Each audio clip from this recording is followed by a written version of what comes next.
Hello everyone, आज मैं आपके लिए एक्सप्लेन करूंगी द लेजेंड ऑफ स्काईलॉर्ड का एपिसोड नंबर 4। तो जैसा कि लास्ट एपिसोड में हमने देखा था कि सोल कैप्टिवेटिंग वैली के लीडर ने स्काईलॉर्ड को इल्यूजन में फंसाकर बुरी तरह से घायल कर दिया। चिंगराओ ने खत्म करने वाली थी कि तभी स्काईलॉर्ड ने डिवाइन बॉडी टेम्परिंग मंत्रा टेक्निक का यूज करते हुए उस पर एक ही पावरफुल अटैक कर दिया, जिसमें किंगराओ ने हार मान ली, लेकिन वो जियांग को लेकर वहाँ से भाग जाती है। अब आगे तो हम देखते कि स्काईलॉर्ड मियाज़मा फैले हुए इलाके में पहुंच जाते हैं। वो कह रही थी पता नहीं इस मियाज़मा में किस टाइप के डीमंस और मॉन्स्टर्स रहते होंगे। साथ ही उन्हें वहाँ पर कई सारी राइटिंग्स मिली जिसे कैलीग्राफी भी कहा जाता है। इस कैलीग्राफी आर्ट का यूज करके भी लोग पावर्स को हासिल कर सकते हैं और ये बात स्काईलॉर्ड अच्छे से जानते थे। और अब थोड़ा आगे आने के बाद वो देखते कि वहाँ पर एक मास्टर है जो कि कैलीग्राफी की प्रैक्टिस कर रहा था। स्काईलॉर्ड जियांग को वहाँ देखकर काफी ज्यादा हैरान थे। वेल इस बंदे का नाम जीलाओ था। उस स्काईलॉर्ड से पूछता है कि बताओ बच्चे तुम्हें मेरी कैलीग्राफी कैसी लगी, जिस पर स्काईलॉर्ड कहते हैं कि बड़े अफसोस की बात है कि मैं कैलीग्राफी को समझ नहीं सकता। मेरे सामने तो बस ये बेकार से लफ्ज है जिन्हें जैसे तैसे लिखा गया हो, ना ही इनमें कोई पैशन है और ना ही खूबसूरती। मैंने तो आज तक इतनी बेकार राइटिंग कभी नहीं देखी थी। उनकी बातें सुनकर जीलाओ को गुस्सा आ रहा था। स्काईलॉर्ड बताते हैं कि ये आर्ट बस वक्त की बर्बादी है, इसलिए मैंने कभी इस पर फोकस नहीं किया। अब जीलाओ अपने ब्रश को नीचे रखते हुए बता रहे थे कि मैं तो इस लड़की को लेकर चुपचाप यहाँ से जाने वाला था,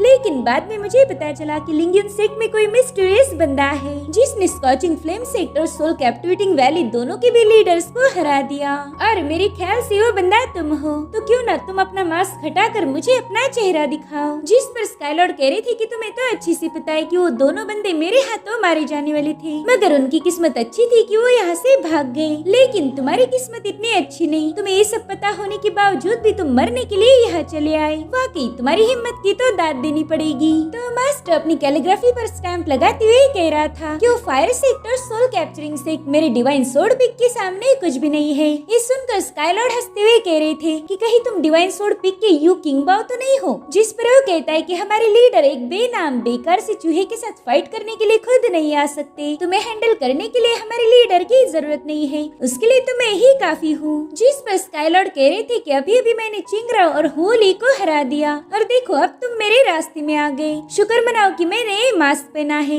वरना लोग तुम्हारी इज्जत की धज्जियां उड़ा देते। ये सुनकर जीलाओ को काफी ज्यादा गुस्सा आ गया था। वो कहते बच्चे अपनी जुबान को लगाम दो। जिसके बाद उसने तुरंत स्काईलॉर्ड पर अपनी सोर्ड से अटैक कर दिया, मगर स्काईलॉर्ड साइड में हटते हुए वो सोर्ड सीधा वहाँ टंगे पेपर में घुस जाती है। वो बंदा कह रहा था कि चलो आज मैं तुम्हें मेरी कैलीग्राफी की आर्ट की ताकत शो करता हूँ, और अब वो अपने स्ट्रोक से स्काईलॉर्ड पर पावरफुल अटैक करना शुरू कर देता है। स्काईलॉर्ड उसे कंफ्यूज होकर पूछती है कि आखिर ये कैलीग्राफी है या फिर तलवारबाजी। जिस पर जीलाओ इधर उधर मुंह होते हुए बता रहे थे कि तलवारबाजी और कैलीग्राफी सेम टू सेम होती है। चलो आज तुम इसे टेस्ट करके मुझे बताना कि ये तुम्हें कैसी लगी। अब उसने तेजी से स्काईलॉर्ड पर अटैक करना शुरू कर दिया, तो भी यहाँ से वहाँ जंप लगाते हुए उसे डॉज कर रहे थे, मगर अभी भी स्काईलॉर्ड ने उसे उकसाना नहीं छोड़ा। वो कह रहे थे कि तुम्हारी कैलीग्राफी और तलवारबाजी दोनों भी तुम्हारी जैसे ही कमजोर है। और अब स्काईलॉर्ड ने भी फाइट बैक करना शुरू कर दिया। वो हेवनली डीमन हैंड को एक्टिवेट कर देते हैं, जिससे एक बहुत बड़ा हैंड क्रिएट होकर जीलाओ को उसमें ट्रैप करने की कोशिश करता है, मगर उस हेवनली डीमन हैंड में जीलाओ तो कैप्चर नहीं हुआ, हालांकि उसका ब्रश टूट गया था। वो कह रहा था कि तुम्हारी ये फालतू सी टेक्निक इस बूढ़े आदमी का कुछ भी बिगाड़ नहीं सकती।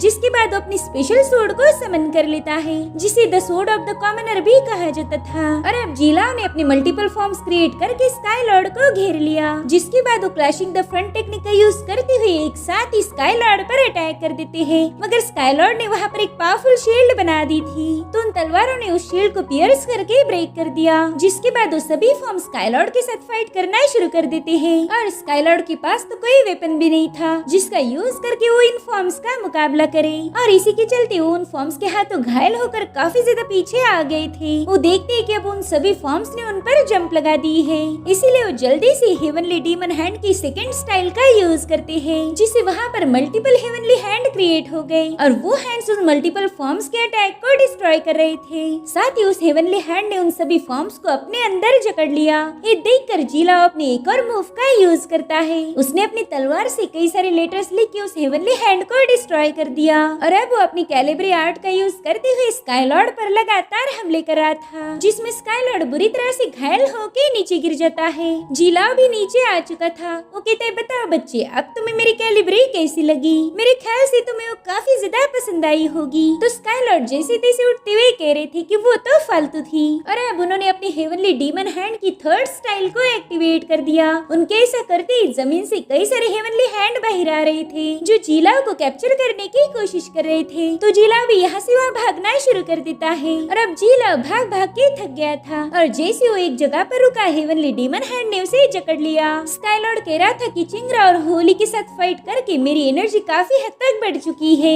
इतना ही नहीं, मेरी एंशिएंट बॉडी टेम्परिंग मंत्रा भी अब पहले से फास्ट हो गई। और अब वो हवा में फ्लोट करते हुए कह रहे थे कि तुम्हारी कैलिब्री और तलवारबाजी मेरी हेवनली डीमन हैंड के सामने कुछ भी नहीं, तुम तो बेकार में ही शो ऑफ कर रहे थे। लेकिन तभी जिलाओ हंसने लगता है। स्काईलॉर्ड देखते ही कि उन्हें कैलिब्री की पावरफुल एनर्जी ने घेर लिया है, और उसी का यूज करके जिलाओ ने वहाँ पर बहुत बड़ा ब्लास्ट कर दिया, और इसी पावर की मदद से वो हेवनली डीमन हैंड को डिस्ट्रॉय करके बाहर आ जाता है। बाद में उसने अपनी अल्टीमेट मूव को एक्टिवेट कर दिया।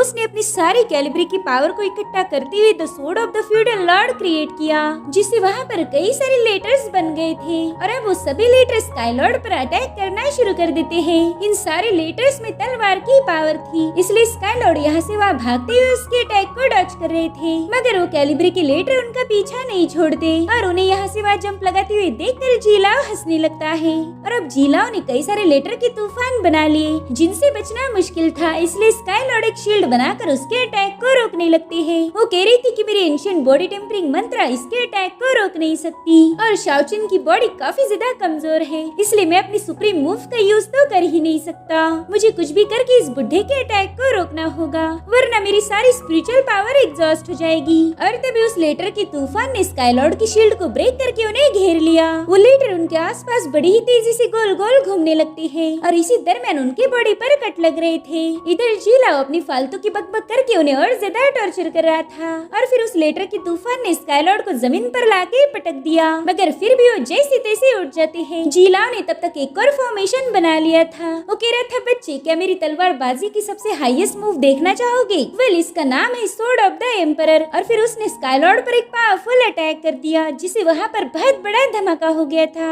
मगर स्काईलॉर्ड समय रहते साइड में हट चुके थे। वही दूसरी तरफ हमें लिंग्यून सेक्ट का सीन दिखाया जाता है, जहाँ पर एल्डर फैंग ने अपने दोनों सीनियर्स को एक शील्ड में ट्रैप कर दिया। वो कह रहा था कि हमने अपनी लाइफ में रिस्क उठानी चाहिए, उसमें एक तो तुम्हारी जीत होगी या फिर हार होगी, लेकिन तुम एक लूजर बन के नहीं रहोगे। शिनजियान पिक ने ऑलरेडी अपनी मूवमेंट शुरू कर दी है, और वो जल्दी ज़ेनू रेल्म को यूनाइट करेंगे, तो मेरे ख्याल से हमने भी उनके साथ यूनाइट होना चाहिए। मगर पता नहीं तुम दोनों भी उसके खिलाफ क्यों हो? जिस पर एल्डर लियांग कह रहे थे कि फैंग, तुम हमारे लिंग्यून सेक्ट के मास्टर हो, फिर तुम अपने इस सेक्ट को ऐसे बर्बाद होता हुआ कैसे देख सकते हो? अगर हम ज़ेनू रेल्म में यूनाइट हो गए तो वो लोग हम पर कब्जा कर लेंगे, हमारा लिंग्यून सेक्ट बर्बाद हो जाएगा। जिस पर फैंग जोर जोर से हंसने लगता है। वो कह रहा था कि यहाँ पर तो तुमने गलती कर दी, जो भी सही टाइम पर सही प्लानिंग करता है वही हीरो बनता है। तभी सुप्रीम एल्डर कह रही थी कि फैंग, हम कभी भी ज़ेनू रेल्म के साथ यूनाइट नहीं होंगे। अगर ऐसा हुआ तो इस दुनिया में केओस मचेगा, यहाँ पर तबाही हो जाएगी, और मेरी जिंदा रहते मैं ऐसा कभी होने नहीं दूंगा। जिस पर फैंग कहता है कि इसीलिए तो मैं तुम्हें जिंदा नहीं छोड़ने वाला। जिस तबाही की तुम बात कर रहे हो वही मेरे सक्सेस की सीढ़ी बनेगी। तभी वहाँ पर एक बंदा आके उसे एल्डर फैंग पुकारता है। ये सुनकर दूसरे डिसाइपल ने तुरंत ही उसके कान के नीचे बजा दी। वो कह रहा था कि अब ये एल्डर नहीं रहे, अब तो ये हमारे सेक्ट मास्टर फैंग बन चुके हैं। तो बंदा कहता है, सेक्ट मास्टर फैंग, बाहर की यार्ड में बहुत बड़ी गड़बड़ी हो चुकी है, प्लीज आप जल्दी चलिए। तो फैंग वहाँ से फ्रंट यार्ड की तरफ निकल पड़ता है। उसके चमचे उससे पूछ रहे थे कि इन दोनों बुड्ढों का क्या करना है, जिस पर फैंग कहता है कि इन्हें हमें मारना नहीं है, इन्हें ऐसे ही बंद रखो, बस एक बार मैं लिंग्यून का सेक्ट मास्टर बन जाऊँ, फिर तो मैं इन दोनों के हाथों से ही क्राउन पहनूंगा, उसके बाद हम इनकी गर्दन धड़ से अलग कर देंगे। ये सुनकर वो डिसाइपल हंसने लगते हैं। अब उन लोगों के वहाँ से जाने के बाद एल्डर लियांग इमोशनल होके कह रहे थे कि एल्डर फैंग इस लायक नहीं कि वो सेक्ट मास्टर बने, ये हमारे सेक्ट को बर्बाद करने पर तुला है, इसकी वजह से हमारा सेक्ट बदनाम हो गया। उसने ना खुद की इज्जत का लिहाज किया और ना ही हमारी, वो सीधे दुश्मनों के पाँव में जाके गिर गया। और फिर वो ये सब कह के रोने लगते हैं। ये देखकर सुप्रीम एल्डर उन पर गुस्सा हो गए। वो कह रही थी कि रोना धोना बंद करो, हमारे लिंग्यून सेक्ट पर मुसीबत टूट पड़ी है, तो एज ए सेक्ट मास्टर तुमने इस मुसीबत से कैसे बाहर निकल निकलना है इसके बारे में सोचना चाहिए, मगर तुम तो यहाँ पर लड़कियों जैसे आंसू बहा रहे हो। तुम लिंगयुन सेक्ट की सेकंड मास्टर हो, भला तुम इतने नरम दिल कैसे हो सकते हो? तुम्हारी रहम दिली ने ही हमारी ये हालत कर दी। अब जरा इमोशनली स्ट्रॉन्ग बनो। हमने इस वक्त फाइट बैक करने का सोचना चाहिए। ये सुनकर लियांग ने रोना बंद कर दिया। वो कह रही थी, एल्डर आप क्या कहना चाहते हो? उस फैंग ने हमें मकड़ी के जाल में फंसा दिया है। यहाँ पर तो हम अपनी पावर का यूज भी नहीं कर सकते और आप फाइट बैक करने की बातें कर रहे हो। जिस पर सुप्रीम एल्डर कहते ही चलो जल्दी से अपनी वाइटल एनर्जी को मेरे अंदर ट्रांसफर करो। ये सुनकर लियांग शॉक हो गई। सुप्रीम एल्डर कह रहे थे कि तुम्हें इतना शॉक होने की जरूरत नहीं, जैसा मैं बोल रहा हूँ वैसा करो। तो एल्डर लियांग ने तुरंत ही अपनी वाइटल एनर्जी उनके अंदर डालना शुरू कर दी, जिससे वो पॉइजनस शील्ड थोड़ा सा कमजोर हो रही थी। एल्डर लियांग कह रहे थे कि अगर ऐसा ही चलता रहा तो मेरी सारी वाइटल एनर्जी खत्म हो जाएगी। तो सुप्रीम एल्डर कह रही थी कि अपने दिमाग को शांत करो और बस अपने कल्टीवेशन पर फोकस करो, तुम्हारी वाइटल एनर्जी को कुछ नहीं होगा। सुप्रीम एल्डर उन दोनों की पावर्स का यूज करके वहाँ पर एक लोटस क्रिएट कर रहे थे और इधर एल्डर लियांग अपनी पूरी ताकत लगाकर अपनी वाइटल एनर्जी को उनमें ट्रांसफर करते हैं और उनके ऐसा करने से वहाँ पर लिंगयुन लोटस क्रिएट हो गया। उस लोटस ने अपनी एनर्जी से उस शील्ड पर लगे हुए इंसेक्ट को भी हटा दिया था और अब वो लिंगयुन लोटस धीरे धीरे बड़ा होने लगता है और इसी के चलते उस शील्ड पर क्रैक पड़ गए। मगर सुप्रीम एल्डर भी इसमें बुरी तरह से इंजर्ड हो गए थे। एल्डर लियांग देखते कि उनके सीनियर ने फोरबिडन मैजिक का यूज किया है, जिससे सुप्रीम एल्डर की जान को भी खतरा हो सकता था। लियांग उनसे कहते कि प्लीज ऐसा ना करो, मैं आपको खो नहीं सकता। तभी सुप्रीम एल्डर कहते, लियांग जल्दी से यहाँ से भाग जाओ, तुम्हें किसी से डरने की जरूरत नहीं। बस एक बात याद रखो कि तुम्हें इमोशनली स्ट्रॉन्ग बनना है, अपने सेंटिमेंट्स को बीच में मत लाना। तो अब एल्डर लियांग अपनी सुप्रीम एल्डर के ऑर्डर के मुताबिक शील्ड से बाहर आ जाते हैं। वो रोते हुए उनके सामने नील कर रहे थे, जिसके बाद तुरंत ही वहाँ से भाग जाते हैं। इधर सुप्रीम एल्डर ने भी फोरबिडन मैजिक को यूज करना बंद कर दिया, जिससे लिंगयुन लोटस दोबारा से गायब हो गया था। वहीं दूसरी तरफ जीलाओ अपनी इमॉर्टल स्वॉर्ड का यूज करते हुए स्काई लॉर्ड को परेशान कर रहा था। स्काई लॉर्ड देखते ही कि वहाँ की जमीन को तोड़ते हुए 5 एलिमेंट बाहर आ चुके हैं। इनमें यिंग यांग की पावर है, जो किसी भी चीज को आसानी से डिस्ट्रॉय कर सकती थी। अब जीला उन सभी 5 एलिमेंट्स को इकट्ठा करते हुए एम्परर स्वॉर्ड बना लेता है और अब जीला उसी एम्परर स्वॉर्ड से स्काई लॉर्ड पर अटैक करना शुरू कर देते हैं। स्काई लॉर्ड उस स्वॉर्ड अटैक से बचने के लिए काफी पीछे आ गए थे। जीला बता रहा था कि बच्चे इस स्वॉर्ड में अनलिमिटेड पावर है, जो एक ही सेकंड में तुम्हें खत्म कर देगी। और अब जीलाओ ने तुरंत स्काई लॉर्ड पर अटैक कर दिया। वो स्वॉर्ड बड़ी ही तेजी से आकर स्काई लॉर्ड पर हिट होती है। इस अटैक में स्काई लॉर्ड बुरी तरह से घायल हो गए। अगर उनकी जगह कोई और होता तो एक ही ब्लो में मारा जाता। अब वो स्वॉर्ड दोबारा से उन पर हमला करने आ जाती है, तो स्काई लॉर्ड सीधा उस स्वॉर्ड से लटक गए। वो स्वॉर्ड भी उन्हें घुमाते हुए तेजी से पटक देती है।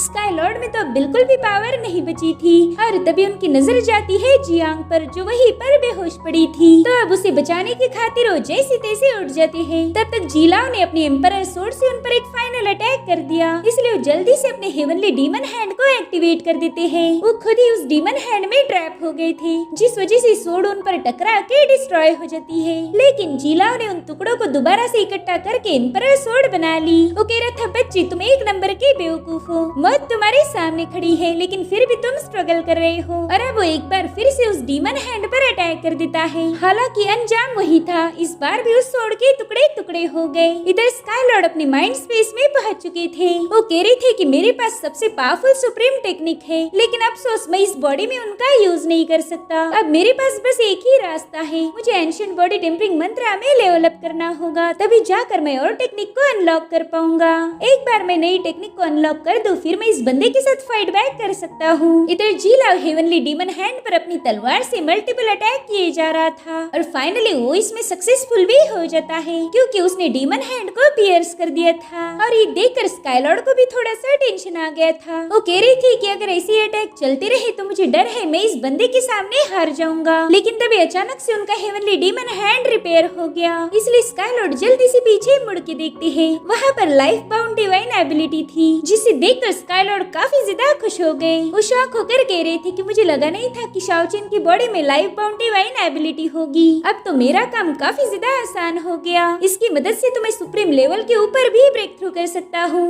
इसलिए तुरंत ही कल्टीवेशन करना शुरू कर देते हैं। दरअसल ये डिवाइन एबिलिटी इस दुनिया की सबसे स्पेशल चीज है। अगर एक मार्शल आर्टिस्ट ने इस एबिलिटी को अपने अंदर समा लिया तो फिर उसे रोकना मुश्किल हो जाएगा। और इस तरह से sky Lord life bound divine ability को अपने अंदर मर्ज कर लेते हैं, जिससे उनकी पावर काफी ज्यादा बढ़ गई थी। और फिर वो हेवनली डीमन हैंड को डिस्ट्रॉय करके बाहर आ जाते हैं। वो कह रही थी कि जो स्ट्रॉन्ग वॉरियर्स होते हैं उनके अंदर पहले इनेट डिवाइन पावर एग्जिस्ट करती है। अगर ये डिवाइन एबिलिटी उन्हें मिल जाए तो वो अनस्टॉपेबल बन जाएंगे। उनकी फिजिकल बॉडी डिस्ट्रॉय होने के बावजूद भी दोबारा से रिशेप होगी, यानी कि ऐसे वॉरियर पर कोई भी फतेह हासिल नहीं कर सकता। और अब इस डिवाइन एबिलिटी से तो मैं एंशिएंट बॉडी टेम्परिंग मंत्रा की चौथी लेवल पर भी पहुंच चुका हूँ। अब वो देखते कि जीलाओ की सोड उन पर अटैक करने के लिए काफी करीब आ चुकी है, तो स्काई लॉर्ड ने तुरंत ही सोल डिवाउरिंग थंडर क्लैप को एक्टिवेट करते हुए वहाँ पर डिवाइन थंडर को समन कर लिया, जो कि बड़ी ही तेजी से जाकर उस इमॉर्टल सोड के साथ साथ उसके मालिक पर भी हमला कर देता है, जिससे जीलाओ पेन से तड़प रहा था। वो कहता है आखिर इस बच्चे के पास इतनी इमेंस एनर्जी कहाँ से आ गई? ये तो अभी तक एक लूजर जैसा मेरे हाथों मार खा रहा था। इधर स्काई लॉर्ड ने एक ईवल स्माइल के साथ अपनी थंडर को और ज्यादा बढ़ा दिया, जिससे वो थंडर जीलाओ की बॉडी के अंदर एंटर करती है। और इससे तो उसे काफी ज्यादा तकलीफ हो रही थी, इसलिए वो जैसे तैसे अपनी पावर का यूज करते हुए उस थंडर पर अटैक कर देता है। इससे वहाँ पर बहुत बड़ा धमाका हो गया था और अब स्काई लॉर्ड भी थोड़ा सा शांत हो गए थे। वो देख पाते हैं कि जीलाओ की हालत बद से बदतर हो गई। वो इरिटेट होकर पूछता है कि बच्चे आखिर तुम हो कौन? बताओ जल्दी तुम हो कौन? जिस पर स्काई लॉर्ड कह रहे थे कि मरने वाले लोगों को मैं अपना नाम नहीं बताता। ये सुनकर जीलाओ काफी ज्यादा भड़क गया। वो कह रहा था बच्चे ज्यादा उड़ मत, रुक मैं अभी तुझे मेरी इनेट टेक्निक शो करता हूँ। जिसके बाद वो दोबारा से अपनी पावर्स को एक्टिवेट करना शुरू कर देता है। स्काई लॉर्ड कह रहे थे कि मुझे नहीं लगता कि तुमने एक भी टेक्निक को सही से प्रैक्टिस किया है। जिसके बाद वो अपनी थंडर को दोबारा से एक्टिवेट कर देते हैं। इधर जीलाओ ने अपनी इनेट सोड बना ली थी, जो सीधा स्काई लॉर्ड की तरफ अटैक करने आगे बढ़ती है, लेकिन तभी आसमान से एक तेज लाइटनिंग आकर इन दोनों के अटैक को डिस्ट्रॉय कर देती है। ये लोग देखते कि वहाँ पर एक बंदे की एंट्री हो चुकी है। स्काई लॉर्ड भी इसे देखकर काफी ज्यादा हैरान थे। जीलाओ कह रहे थे कि ये नया बच्चा है कौन, कहीं ये तुम्हारा दोस्त तो नहीं है? वो दोनों कंफ्यूज होकर एक दूसरे को देखने लगते हैं। दरअसल ये बंदा जेनु अपर वर्ल्ड की मेई फैमिली का मेंबर है। वो सीधा जियांग की तरफ आगे बढ़ रहा था। ये देखकर जीलाओ कह रहे थे कि आखिर तुम हो कौन और इस बूढ़े आदमी के सामने कौन सी गेम खेल रहे हो? शायद तुम्हें पता नहीं मैं कितना खतरनाक हूँ। उसकी बातें सुनकर वो कहता है कि तुम शोर मचाते हो,